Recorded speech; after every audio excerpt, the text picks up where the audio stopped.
अमरावतीचं बिहार इथल्या काही राजकीय लोकांनी केलेलं आहे आणि पोलीस प्रशासनाचा जसा वचक पाहिजे तसा वचक या ठिकाणी दिसत नाही आहे. इफेक्टिव्ह अधिकारी इथं आता बघू, नवीन आलेले आहेत तर किती इफेक्टिव्हली ते काम करतात. नाही तर नवीन आल्या आल्या तर सगळेच जण रेट मारतात आणि नंतर त्यांची सिस्टीम जमली की मग सगळे गप्प बसतात.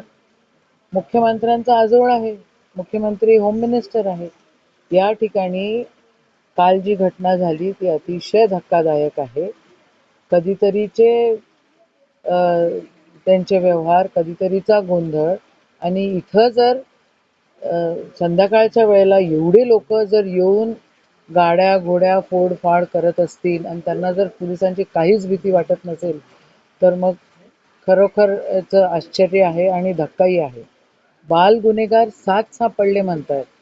अमरावती जिल्ह्यामध्ये ज्या ज्या क्राईम मुंबईत होतात त्या सगळ्या क्राईम या ठिकाणी होऊ घातलेल्या आहेत आणि होत आहेत हे आम्हालाही कळतंय. आम्ही वारंवार त्या ठिकाणी विनंती करतो. 7 गुन्हेगार बाल गुन्हेगार होते आणि 150च्या वर जर तुम्ही आकडे बघितले तर बाल गुन्हेगारांचे 150 म्हणजे यांना कोण ऑपरेट करताय हा विचार करण्याचा दृष्टिकोन आहे. आदरणीय मुख्यमंत्री साहेब, आदरणीय होम मिनिस्टर साहेब, देवेंद्र दादा, हे आजोळ आहे तुमचं आणि ह्या आजोळामध्ये जर असा गोंधळ होत असेल आणि त्याच्यावर जर कोणी हिरोगिरी करत असेल तर याला काय अर्थ उरत नाहीये. तुम्ही खरं लक्ष दिलं पाहिजे आणि जमत नसेल तर होम मिनिस्ट्री इंडिपेंडेंट दिली पाहिजे.